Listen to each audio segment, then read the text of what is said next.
ಯಾವ ವಯಸ್ಸಲ್ಲಿ ಬೇಕಾದರೂ ಬಂದು ಸ್ಕ್ಯಾನ್ ಮಾಡಿ ಎಸ್ ಅಲ್ಲಿಂದ ಪಿವೋಟ್ ಮಾಡ್ಬೋದಾ? 100%. ಅಲ್ಲಿವರೆಗೂ ಏನಾಗಿರುತ್ತೋ ಅದು ಬೇರೆ ಲೆಕ್ಕ, ಅಲ್ಲಿಂದ ನೆಕ್ಸ್ಟ್ ಬೇರೆ ಹೊಸ ಲೆಕ್ಕ. ಎಲ್ಲದು ನಾವು ಏನು ಹೊಸ ಎಫರ್ಟ್ ಹಾಕ್ತೀವಿ, ಹೊಸ ಇನ್ಪುಟ್ ಚೇಂಜ್ ಮಾಡ್ಕೊತೀವಿ, ಅಲ್ಲಿಂದನೇ ಬೇರೆ ಲೆಕ್ಕ. ದಟ್ ಈಸ್ ಅ ಸೆಕೆಂಡ್ ಬರ್ತ್ ಅಂತ. ಕತ್ಲಲ್ಲಿ ಸುಮ್ಮನೆ ಏನೋ ಎಸಿತಾ ಇರ್ತೀವಿ ಅಲ್ಲಿವರೆಗೂ. ಈಗ ಗೊತ್ತಾದ್ಮೇಲೆ ಯಾವ ಡೈರೆಕ್ಷನಲ್ಲಿ ಎಸಿಬೇಕು ನೋಡ್ಕೊಂಡು ಎಸಿತೀವಿ. ಎಕ್ಸಾಕ್ಟ್ಲಿ 100%. ಇವಾಗ ನೋಡಿ, ನನ್ನ ನೇಚರ್ ಪ್ರಕಾರ ನನಗೆ ಲಾಜಿಕಲ್ ಥಿಂಕಿಂಗ್ ತುಂಬ ಜಾಸ್ತಿ. ಲಾಜಿಕಲ್ ಥಿಂಕರ್ಸ್ ಎಲ್ಲ ಸೈಂಟಿಸ್ಟ್ಗಳು. ನಾನೇನು ಮಹಾನ್ ಅಂತ ನನಗೆ ಯಾವತ್ತೂ ಅನ್ಸಲ್ಲ, ಬಿಕಾಸ್ ನನ್ನ ನೇಚರ್ನ ನಾನು ಯೂಸ್ ಮಾಡ್ತೀನಿ ವರ್ಲ್ಡ್ ಜೊತೆ ಅಷ್ಟೇ. ಸೊ ಅದ್ರ ಪ್ರೂಫ್ ಇದ್ಮೇಲೆ 12 ವರ್ಷನೂ ಹಾಕಿ ನೀವು ರಿಸರ್ಚ್ ಮಾಡಿ ಈಗ ಯುನೀಕ್ ಟ್ರೂತ್ ಅಂತ ಒಂದು ಹೆಸರು ಕೊಟ್ಟು ಎಲ್ರಿಗೂ ಅವ್ರದ್ದೇ ಆದಂಥ ಒಂದು ಟ್ರ್ಯಾಕ್ ಇರುತ್ತೆ ವಿನ್ ಆಗೋಕ್ಕೆ, ಅಚೀವ್ಮೆಂಟ್ ಮಾಡೋಕ್ಕೆ ಅಂತ ಕ್ಲಾರಿಟಿ ಕೊಡ್ತಾ ಹೋಗ್ತದೆ. ಸೊ ಈಗ ಅಲ್ಲಿಗೆ ಬಂದಾಗ ಈಗ ಏನಾಗುತ್ತೆ, ಈಗ ಎಷ್ಟು ದುಡ್ಡು ಆಗತ್ತೆ ಇದು ಎಲ್ಲದಕ್ಕೂ? ಮೇಡಮ್ ಆ್ಯಕ್ಚುಲಿ ನಮ್ಮ ಹತ್ರ 4 ಸರ್ವಿಸಸ್ ಇದೆ. ಸ್ಕಿಲ್ಸ್ ಬಿಯಾಂಡ್ ಸ್ಟಡೀಸ್ ಅನ್ನೋದು ಒಂದು ಸರ್ವೀಸು, ಬಿಹೇವಿಯರಲ್ ಅವೇರ್ನೆಸ್ ಅನ್ನೋದು ಇನ್ನೊಂದು ಸರ್ವೀಸು, ರಿಲೇಷನ್ಶಿಪ್ ಅವೇರ್ನೆಸ್ ಅನ್ನೋದು ಥರ್ಡ್ ಒನ್ನು, ಟ್ಯಾಲೆಂಟ್ ಅವೇರ್ನೆಸ್ ಅನ್ನೋದು another service. Skill, behaviour, relation, talent. 4 ಇರುತ್ತೆ ಮೇಡಮ್. ಯಾರ್ಯಾರು ಏನೇನು ನಡೆಯುತ್ತೆ ಅದನ್ನು ಮಾತ್ರ ಅವರು. ಕೆಲವೊಂದರಲ್ಲಿ ಯಾರು ಪರ್ಫೆಕ್ಟ್ ಇರ್ಬೋದು, ರೈಟ್ ಇರ್ಬೋದು. ಎಲ್ಲ ರಿಲೇಷನ್ಶಿಪ್ ಚೆನ್ನಾಗಿದೆ, ನಮ್ಮಲ್ಲಿ ಹಾರ್ಮೋನಿ ಇದೆ, ಮಿಸ್ಅಂಡರ್ಸ್ಟ್ಯಾಂಡಿಂಗ್ಸ್ ಎಲ್ಲ. Every time when we see our faces we will be very happy. ಹೆಂಗಿದ್ರೆ ಅವ್ರ ರಿಲೇಷನ್ಶಿಪ್ ಅವೇರ್ನೆಸ್ ಬೇಕಾಗಿರಲ್ಲ. ಸೊ ಯೂಶಲಿ ಸ್ಕಿಲ್ಲು ಇವೆಲ್ಲ ಬರೋದು ಮಕ್ಕಳ ಲೆವೆಲಲ್ಲ. ಸ್ಕಿಲ್ಸ್ ಬಿಯಾಂಡ್ ಸ್ಟಡೀಸ್ ಮತ್ತು ಬಿಹೇವಿಯರ್ಸು ಮಕ್ಕಳಿಗೆ ಮೇಜರಾಗಿ ವರ್ಕ್ ಆಗುತ್ತೆ. ಬಟ್ ಅಡಲ್ಟ್ಸಿಗೆ ನಾವು ತೊಗೊಂಡಾಗ ಅವರಿಗೂ ಇದನ್ನೆಲ್ಲ ತೊಗೊಳ್ಳಿ ಅಂತ ಸಜೆಸ್ಟ್ ಮಾಡ್ತೀವಿ. ಯಾಕಂದರೆ ಚಿಕ್ಕ ವಯಸ್ಸಿಂದನೇ ಎಲ್ಲ ಡ್ಯಾಮೇಜ್ ಆಗಿರೋದು. ಆ ಡ್ಯಾಮೇಜ್ನ ನೀವು ವರ್ಕೌಟ್ ಮಾಡ್ಕೊಂಡಿಲ್ಲ ಅಂದರೆ ಇವಾಗ ನಿಮ್ಮ ಟ್ಯಾಲೆಂಟ್ನ ನೀವು ಹೆಂಗೆ ಯೂಸ್ ಮಾಡೋಕ್ಕೆ ಸಾಧ್ಯ? ಅಂದರೆ ಅನ್ನೆಸರಿ ಬರ್ಡನ್ನ ನೀವು ಯಾವಾಗಲೂ ಕ್ಯಾರಿ ಮಾಡ್ತಿರ್ತೀರ. ನಿಮ್ಮ ಹತ್ರ ಇರೋ ಸ್ಕಿಲ್ಸ್ ಇಂಟೆಲಿಜೆನ್ಸ್ನ ನೀವು ಯುಟಿಲೈಸ್ ಮಾಡ್ಕೊಳಕ್ಕೆ ತುಂಬ ಕಷ್ಟ ಆಗುತ್ತೆ ಅಂತ. ಸೊ ಸ್ಕಿಲ್ಲು, ಬಿಹೇವಿಯರು, ಈಗ ರಿಲೇಷನ್ಸು ಅಗೇನ್ ಹೆಸರೇ ಹೇಳ್ತಾ ಇದೆ. ರಿಲೇಷನ್ಸ್ ಇಸ್ ಆಲ್ ಅಬೌಟ್ ಸಂಬಂಧಗಳು ತುಂಬ ವಿಚಿತ್ರವಾಗಿದ್ದು, ತುಂಬ ಸ್ಟ್ರೆಸ್ ಆಗ್ತದೆ, ಫ್ರಿಕ್ಷನ್ ಅಂದರೆ ಅಲ್ಲಿ. ಎಸ್. ಈ ಟ್ಯಾಲೆಂಟ್ ಅನ್ನೋದು ಈ ವರ್ಲ್ಡಲ್ಲಿ 12 ಪ್ರೊಫೆಷ್ನಲ್ ಸ್ಕಿಲ್ಸ್ ಇದೆ ಮೇಡಮ್. 12 ಪ್ರೊಫೆಷ್ನಲ್ ಸ್ಕಿಲ್ಸ್ ಏನವು? 12 ಪ್ರೊಫೆಷ್ನಲ್ ಸ್ಕಿಲ್ಸ್ಗಳಂದರೆ outdoor activities, indoor activities, then learning and curiosity, science and technology, and how do you express your feelings, and what is the creativity you carry with yourself. It's one-on-one communication, group communication, beginner, finisher, planner, executor. ಈ ಥರ 12 professional skills ಇದೆ. ಯಾವ MBA ಕಾಲೇಜಲ್ಲೂ ಈ ಥರ syllabus ಇಲ್ಲ ಇದನ್ನೆಲ್ಲ ತಿಳ್ಕೊಳಕ್ಕೆ ಒಬ್ಬ ವ್ಯಕ್ತಿ ಬಗ್ಗೆ. So we reveal that. ಅದರಲ್ಲಿರೋ ಟಾಪ್ 3 ಸ್ಕಿಲ್ಸ್ ಬಗ್ಗೆ ಎಜುಕೇಟ್ ಮಾಡ್ತೀವಿ. ಆ ಟಾಪ್ 3 ಸ್ಕಿಲ್ಸ್ನೇ ಒಬ್ಬ ವ್ಯಕ್ತಿ ತನ್ನ ಪ್ರೊಫೆಷನಲ್ಲಿ ಯೂಸ್ ಮಾಡಬೇಕು. ಸೊ ಇವಾಗ ನಾನು ನಿಮ್ಮ ಮುಂದೆ ಕೂತೀನಿ, ನಾನು ಬಂದರೆ ಏನೇನು ಮಾಡ್ತೀರಾ? ಫಸ್ಟ್ ಟೆಸ್ಟ್ ಅಂದರೆ ಏನೇನು? ಫಸ್ಟ್ ಮೇಡಮ್ 10 ಫಿಂಗರ್ ಪ್ರಿಂಟ್ಸ್ನ ನಾವು ಬಯೋಮೆಟ್ರಿಕ್ ಮೂಲಕ ಕ್ಯಾಪ್ಚರ್ ಮಾಡ್ತೀವಿ. ಕ್ಯಾಪ್ಚರ್ ಮಾಡಿ ಪ್ರತಿಯೊಂದು ಫಿಂಗರ್ ಪ್ರಿಂಟ್ಸ್ ಏನೇನೆಲ್ಲ ಟ್ರೇಟ್ಸ್ ಹೇಳುತ್ತೆ, ಅದರ ಶೇಪ್ ಏನಿದೆ, ರಿಡ್ಜ್ ಕೌಂಟ್ ಏನಿದೆ, ಇದೆಲ್ಲ ನಾವು ಅಸೆಸ್ ಮಾಡಿ ಒಂದು 10 to 15 ಮಿನಿಟ್ಸ್ ಆದಮೇಲೆ ನಿಮ್ಗೊಂದು ಬುಕ್ಲೆಟ್ ಕೊಡ್ತೀವಿ. ಸಾಫ್ಟ್ ಕಾಪಿ ಇರುತ್ತೆ. So that soft copy contains this information about 1%. ಅಂದರೆ ನಾವು ಇದುವರೆಗೂ 12 ವರ್ಷ ಏನೆಲ್ಲ ರಿಸರ್ಚ್ ಮಾಡಿದ್ದೀವಿ ಅದೆಲ್ಲ ಡೇಟಾನ ನಾವು ಇದರೊಳಗಡೆ ಹಾಕಿರ್ತೀವಿ. ಇದನ್ನು ಎಕ್ಸ್ಪ್ಲೈನ್ ಮಾಡ್ತೀವಿ ಒಬ್ಬ ವ್ಯಕ್ತಿ ಬಗ್ಗೆ. ಇದು ಎಕ್ಸ್ಪ್ಲೈನ್ ಮಾಡೋದ್ರಿಂದ ಏನು ಲಾಭ ಮುರಳಿ? ಯಾವುದೇ ವಯಸ್ಸಲ್ಲಿ ಒಬ್ಬ ವ್ಯಕ್ತಿ ನಮ್ಮ ಹತ್ರ ಬಂದರೆ ಅವ್ರು ಗೊತ್ತಿದ್ದೋ ಗೊತ್ತಿಲ್ಲದೇನೋ ಕ್ಯಾರಿ ಮಾಡ್ತಿರೋ ಅಂಥ ಕೆಲವು ಕನ್ಫ್ಯೂಷನ್ಸ್ಗಳು, ಮಿತ್ಗಳು ಅಂದರೆ ಭ್ರಮೆ, ಕೆಲವು ಅಸಂಪ್ಷನ್ಸ್ಗಳು, ಕೆಲವೊಂದು ಸೆಲ್ಫ್ ಡೌಟ್ಗಳು, ಡ್ಯುಯಲ್ ಥಾಟ್ಸ್ಗಳು, ಇವುಗಳಿಂದ ಓವರ್ಕಮ್ ಆಗೋಕ್ಕೆ ಬೇಕಾಗಿರೋಂಥ ಅವರ ಯೂನೀಕ್ ನೇಚರ್ಸ್ಗಳನ್ನ ರಿವೀಲ್ ಮಾಡ್ತೀವಿ. ಆವಾಗ ಅಪ್ಪ ಅಮ್ಮ ಹೇಳಿದ್ದು, ಟೀಚರ್ಸ್ ಬೈದಿದ್ದು, ಫ್ರೆಂಡ್ಸ್ ನಮ್ಮನ್ನು ಕ್ರಿಟಿಸೈಸ್ ಮಾಡಿದ್ದು, ಟೀಸ್ ಮಾಡಿದ್ದು, ಇದರಿಂದ ಎಲ್ಲ ಓಕೆ ನಾನಾಗಿದ್ದೆ, ಅವ್ರ ನೇಚರ್ ನಂತರ ಇರಲಿಲ್ಲ, ಅದಕ್ಕೆ ನಾನು ಎಲ್ಲದನ್ನೂ ರಾಂಗಾಗಿ ಪರ್ಸೀವ್ ಮಾಡಿಬಿಟ್ಟಿದ್ದೀನಿ ಅಂತ ಆ ಬ್ರೈನ್ಗೆ ರಿಯಲೈಸ್ ಆಗುತ್ತೆ. ನೀವೊಂದು ಮಾತು ಕೇಳಿರ್ತೀರ ಮೇಡಮ್, ಆಂಜನೇಯಂಗೆ ಸಮುದ್ರನ ಹಾರಬೇಕಾದ್ರೆ ಯಾರೋ ಒಬ್ಬ ಜಾಂಬೋ ಅನ್ನೋರು ಬಂದು ನಿನ್ನ ಹತ್ರ ಇಷ್ಟು ಕೆಪಾಸಿಟಿ ಇದೆ ಅಂತ ಹೇಳಿದಾಗ ಅವ್ರು ಹಾರಿದ್ರು ಅಂತ ಕೇಳಿದ್ದೀವಿ ನಾವು. ಹಾಗೆ ಪ್ರತಿಯೊಬ್ಬ ವ್ಯಕ್ತಿಯೂ ಯಾವಾಗಲೂ ಗುಡ್ ಆಗಿರೋಕ್ಕೆ, ಯಾವಾಗಲೂ ತನ್ನ ಸ್ಟ್ರೆಂತ್ನ ಯೂಸ್ ಮಾಡ್ಕೊಳಕ್ಕೆ ಅವರಲ್ಲಿರೋ ಎಲ್ಲ ಟ್ರೇಡ್ಸ್ಗಳನ್ನ ನಾವು 18 ಕಾನ್ಸೆಪ್ಟ್ಸ್ ಮೂಲಕ ರಿವೀಲ್ ಮಾಡ್ತೀವಿ. ಇದು ಬ್ರೈನ್ ಸೈನ್ಸಲ್ಲಿ ಬರುತ್ತೆ. ಇವಾಗ ನಾವು ಆಗಲೇ ಕಾನ್ಸಂಟ್ರೇಷನ್ ಅನ್ನೋದ್ರ ಬಗ್ಗೆ ಮಾತಾಡಿದ್ವಲ್ಲ, ಕಾಂಪ್ರಹೆನ್ಷನ್ ಅನ್ನೋದು another skill which is connected to learning. So ನಾವು ಅಲ್ಲಿದ್ವಿ. ಗ್ರಹಿಕಾ ಶಕ್ತಿ. There are 3 category of brains ಅಂತ ಕರಿತೀವಿ: ಅಡಿಕ್ವೇಟ್, ನಾರ್ಮಲ್ ಮತ್ತು ಎಕ್ಸಲೆಂಟ್ ಅಂತ. ಇವಾಗ ಅಡಿಕ್ವೇಟ್ ಇರೋವಂಥ ಬ್ರೈನ್ ಯಾವಾಗಲೂ 3 ಸತಿ ಇನ್ಫಾರ್ಮೇಷನ್ ಕೇಳಿಸ್ಕೊಂಡ್ರೆ ಮಾತ್ರ ಆ ಮೆದುಳಿಗೆ ಅರ್ಥ ಆಗುತ್ತೆ. ಇದು ಆ್ಯಕ್ಚುಯಲ್ ನೇಚರ್. ಏನು ಬ್ರೈನ್ ಸೈನ್ಸ್ ಬಗ್ಗೆ ಗೊತ್ತಿಲ್ಲ ಅಂದರೆ ಅಡಿಕ್ವೇಟ್ ಅನ್ನೋ ಬ್ರೈನ್ 3 ಸತಿ ತಿಳ್ಕೊಂಡ್ರೆ ಅದಕ್ಕೆ ಅರ್ಥ ಆಗುತ್ತೆ ಅಂತ. ಬಟ್ ಯೂನಿಕ್ ಟ್ರೂತಿಗೆ ಬಂದರೆ ನಾವೇನು ಮಾಡ್ತೀವಿ, ಒಂದೇ ಸತಿಗೆ ಹೆಂಗೆ ಕಲಿಬೋದು ಅಂತ ಹೇಳ್ಕೊಡ್ತೀವಿ. For audience understanding even my curiosity, ಒಂದೇ ಸತಿ ಕಲಿಯೋಕ್ಕೆ ಈಗೇನಾದ್ರು ಪ್ರಾಕ್ಟಿಕಲ್ ಎಕ್ಸಸೈಸ್ ಮಾಡ್ಬೋದಾ, ಟಿಪ್ಸ್ ಕೊಡ್ಬೋದಾ? 100%. I am so happy for this beautiful question. For example, if you keep your things ಆರಾಮಾಗಿ ಇಟ್ಕೊಂಡ್ರೆ, I can show an activity, you can do it right ಅವೇ.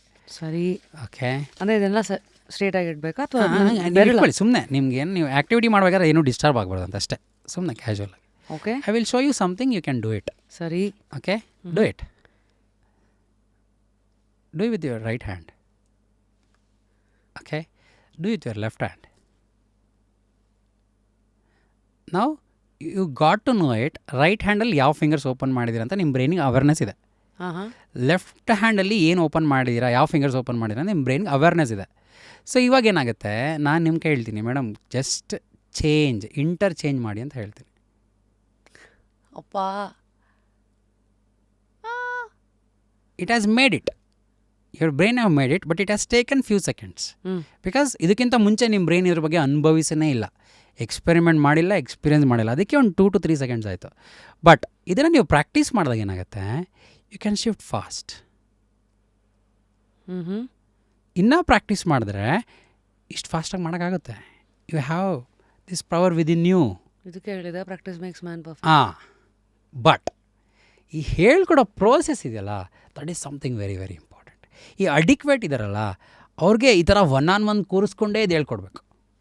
ಇದನ್ನು ಗ್ರೂಪಲ್ಲಿ ಇದ್ದಾಗ ಹೇಳ್ಕೊಟ್ಬಿಟ್ವಿ ಅಂತ ಅಂದ್ಕೊಳ್ಳಿ, they start treating them self as I am not capable.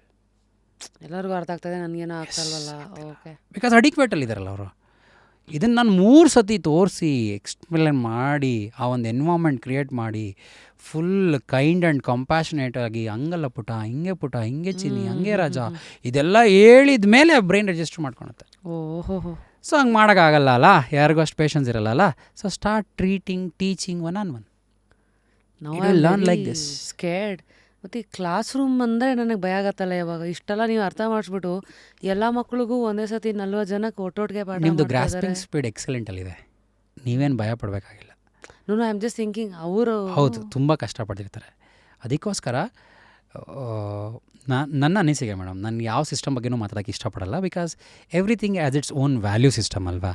At least parents ತನ್ನ ಮಗು ಬಗ್ಗೆ, ತನ್ನ ಮಗ, ತನ್ನ ಮಗಳು, ತನ್ನ ಹೆಂಡತಿ, ತನ್ನ ಗಂಡ, ಅವ್ರ ಬಗ್ಗೆ ತಿಳ್ಕೊಂಡ್ರೆ ಯಾವಾಗಲೂ ಒಂದು ಕಾಮ್ ಮೈಂಡ್ಸೆಟ್ಟಲ್ಲಿ ಲೈಫ್ನ ಲೀಡ್ ಮಾಡ್ಬೋದು. ಪೀಸ್ ಆಫ್ ಮೈಂಡ್ ಇರುತ್ತೆ, ಹೆಲ್ತ್ ಚೆನ್ನಾಗಿ ಡೆವಲಪ್ ಆಗುತ್ತೆ. ಎಲ್ಲರೂ ಮಾಡ್ತಿರೋದು ರಿಲೇಷನ್ಶಿಪ್ಗೋಸ್ಕರನೇ, ಯಾರೂ ಸ್ವಾರ್ಥಕ್ಕೋಸ್ಕರ ಜಗತ್ತಲ್ಲಿ ಮಾಡ್ಕೊಳಲ್ಲ ಮೇಡಮ್. ನನ್ನ ಪ್ರಕಾರ ಅಪ್ಪ ಅಮ್ಮ ನೋಡ್ಕೊಳಕ್ಕಿರ್ಬೋದು, ಮಕ್ಕಳು ನೋಡ್ಕೊಳಕ್ಕಿರ್ಬೋದು, ಅದಕ್ಕೋಸ್ಕರನೇ ದುಡಿತಿರ್ತಾರಲ್ಲ.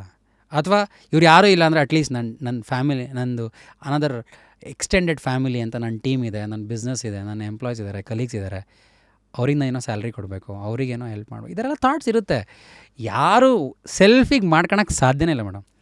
How can you say this Murali ಅಂದರೆ, we all are connected in this world. ಒಬ್ರು ಬಿಟ್ಟು ಒಬ್ರು ಇರೋಕ್ಕೆ ಸಾಧ್ಯನೇ ಇಲ್ಲ. ಸೊ ನೀವು ಯಾರು ಅಂತ ನಂಗೆ ಗೊತ್ತಿಲ್ಲದೆ ಇರ್ಬೋದು, but still according to the energy, frequency, ವೈಬ್ರೇಷನ್ಸ್ಗಳ ಪ್ರಕಾರ ನೋಡಿದ್ರೆ ವಿ ಆಲ್ ಆರ್ ಕನೆಕ್ಟೆಡ್ ಅಂತಲೇ ಹೇಳ್ತೀವಿ. ಆ ಲೆವೆಲ್ ಅವೇರ್ನೆಸ್ ಬಂದರೆ ನಾವು ಯಾಕೆ ಇನ್ನೊಬ್ರನ್ನ ಹೇಟ್ ಮಾಡ್ತೀವಿ, ನಾವು ಯಾಕೆ ಇನ್ನೊಬ್ರನ್ನ ಡಿಸ್ಲೈಕ್ ಮಾಡ್ತೀವಿ? ನನ್ನ ಹತ್ರ ಇರೋ ನೇಚರ್ ಅವನ ಹತ್ರ ಇಲ್ಲ, ಅದಕ್ಕೆ ನಾನು ಅವನ್ನ ಡಿಸ್ಲೈಕ್ ಮಾಡ್ತಿದ್ದೆ ಅಷ್ಟೇ. Because it is a god gift. May be is a mango, I am a water melon. Simple. But ಇದಕ್ಕೆ ಪ್ರೂಫ್ ತೋರ್ಸೋಕ್ಕೆ ಸಾಧ್ಯ ಇರೋದು ನಾವು ಫಿಂಗರ್ ಪ್ರಿಂಟ್ಸ್ ಮೂಲಕ ಮಾತ್ರ.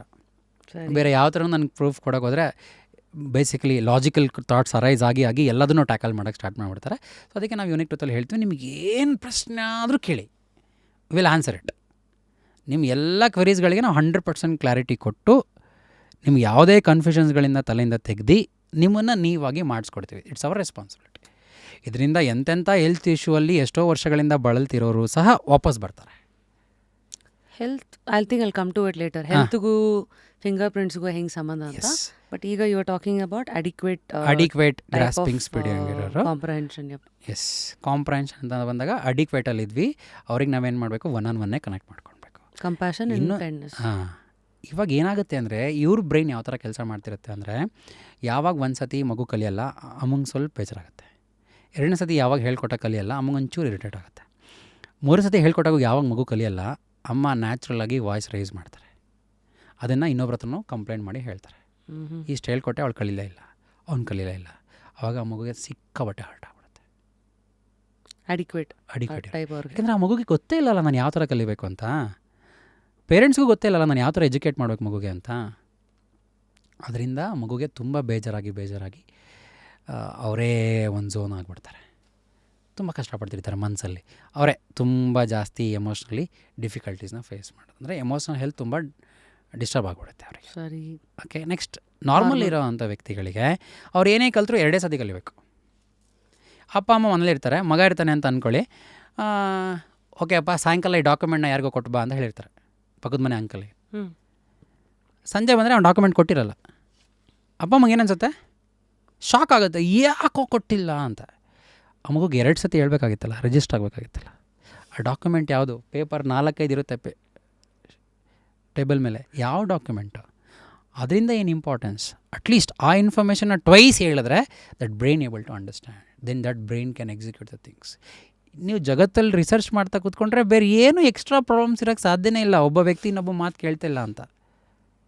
Is the only reason. ಇದು ಮ್ಯಾನೇಜರ್ಗಳಿಗೂ ಹೆಲ್ಪ್ ಆಗತ್ತೆ. ಇದು ಎಲ್ಲ ಮನುಷ್ಯರು ಎಲ್ಲೆಲ್ಲಿ ಇರ್ತಾರೋ ಅವ್ರನ್ನ ಅರ್ಥ ಮಾಡ್ಕೊಳ್ಳೋಕೆ. ಇವಾಗ ನೀವು ಹೇಳ್ತಿದ್ದಂಗೆ ನಾನೇ ನಮ್ಮ ಟೀಮಲ್ಲಿ ಎಷ್ಟೋ ಜನ ನೋಡೀನಿ, ಕೆಲವ್ರಿಗೆ 1 ಸತಿ ಹೇಳೋರು ಅರ್ಥ ಆಗುತ್ತೆ, ಕೆಲವ್ರ ಸತಿ 3 ಸತಿ ಹೇಳೋರು ಅರ್ಥ ಆಗಲ್ಲ.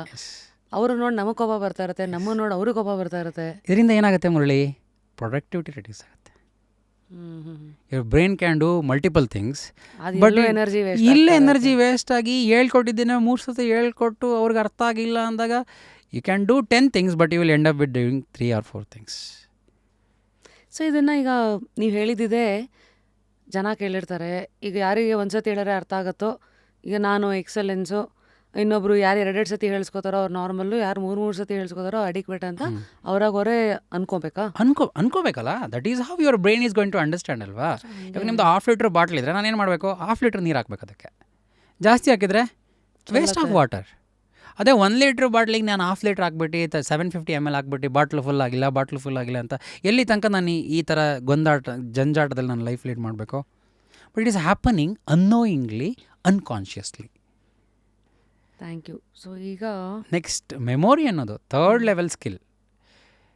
ಈ ಮೆಮೊರಿ ಅಂತ ಬಂದರೆ ಬೇಸಿಕಲಿ ಶಾರ್ಟ್ ಟರ್ಮ್ ಮೆಮೊರಿ ಮತ್ತು ಲಾಂಗ್ ಟರ್ಮ್ ಮೆಮೊರಿ ಅಂತ ಇರುತ್ತೆ ಮೇಡಮ್. ಏನಂಗಂದ್ರೆ ಶಾರ್ಟ್ ಟರ್ಮ್ ಮೆಮೊರಿ ಅಂದರೆ ನಿಮ್ಮ ಒರಿಜಿನಲ್ ನೇಚರ್ ನಿಮಗೆ ಗೊತ್ತಿಲ್ಲದೆ ನೀವು ಬೇರೆಯವರೆಲ್ಲ ಏನೇನೆಲ್ಲ ಮೆಥಡ್ಸ್ ಯೂಸ್ ಮಾಡ್ತಿದ್ರು ಆ ಮೆಥಡ್ಸ್ನ ನೀವು ಯೂಸ್ ಮಾಡೋಕ್ಕೆ ಸ್ಟಾರ್ಟ್ ಮಾಡಿದ್ರಿ. Then your brain might be understand to some extent, that will be store in short term memory. ಬೇರೆಯವ್ರು ಏನೇನೆಲ್ಲ ಯಾವ್ಯಾವ ರೀತಿಯೆಲ್ಲ ಬರೀತಿದ್ದಾರೆ ಅದನ್ನೆಲ್ಲ ಅಬ್ಸರ್ವ್ ಮಾಡಿದ್ರಿ, ಅದ್ರ ಪ್ರಕಾರ ನೀವು ಓದೋಕೆ ಹೋದ್ರಿ, ಅವಾಗೇನಾಗುತ್ತೆ ಆ ಡೇಟಾ ಎಲ್ಲ ಶಾರ್ಟ್ ಟರ್ಮ್ ಮೆಮೊರಿಯಲ್ಲಿ ಕೂತ್ಕೊಳ್ಳುತ್ತೆ. ಇದಕ್ಕೆ ಎಷ್ಟೆಲ್ಲ ರಿಸರ್ಚ್ ಇದೆ ಅಂದರೆ ವರ್ಲ್ಡಲ್ಲಿ ಮೆಮೊರಿಗೆ ನೀವು ಎಷ್ಟು ಬುಕ್ ಓದಿದ್ರು ಇನ್ನೂ ಓದಬೇಕು ಅಂತಲೇ ಅನಿಸುತ್ತೆ. ಬಟ್ ಅದೆಲ್ಲ ಅಪ್ಲೈ ಮಾಡ್ಕೊಳಕ್ಕೆ ತುಂಬ ಕಷ್ಟ ಆಗುತ್ತೆ. ಬಿಗಿನಿಂಗ್ ಡೇಸ್ ಅಪ್ಲೈ ಮಾಡ್ಕೊಬೋದು, ಲೈಫಲ್ಲಿ ಎಲ್ಲ ಕಡೆ ಅಪ್ಲೈ ಮಾಡ್ಕೊಳಕ್ಕೆ ಸಾಧ್ಯ ಇಲ್ಲ. This what I experience. ನಾನು ಎಕ್ಸ್ಪೀರಿಯನ್ಸ್ ಮಾಡಿದಿಲ್ಲ ಇನ್ನೂ ಹೇಳಲ್ಲ, ಎಕ್ಸ್ಪೀರಿಯನ್ಸ್ ಮಾಡಿದ್ದು ಹೇಳಿದ್ರೆ ಇಟ್ ಮೇಕ್ಸ್ ಸೆನ್ಸ್ ಅಂತ. ಆದರೆ ನಾವು ಯೂನಿಕ್ ಟ್ರೂತಲ್ಲಿ ಏನು ಮಾಡ್ತಿದ್ದೀವಪ್ಪ ಅಂದರೆ, ಯಾರ್ಯಾರೋ ಪ್ರಾಕ್ಟೀಸ್ ಮಾಡೋ ಮೆಥಡ್ಸ್ನ ನೀವು ಅಬ್ಸರ್ವ್ ಮಾಡಿ ಫಾಲೋ ಮಾಡೋದಕ್ಕಿಂತ ನಿಮ್ಮ ಹತ್ರನೇ ಒಂದು ಮೆಥಡ್ ಇದೆ, ಅದನ್ನು ತಿಳ್ಕೊಂಡು ಅದನ್ನು ಫಾಲೋ ಮಾಡಿಬಿಟ್ರೆ ಲಾಂಗ್ ಟರ್ಮ್ ಮೆಮೊರಿಗೆ ಡೇಟಾ ಸ್ಟೋರ್ ಆಗುತ್ತೆ.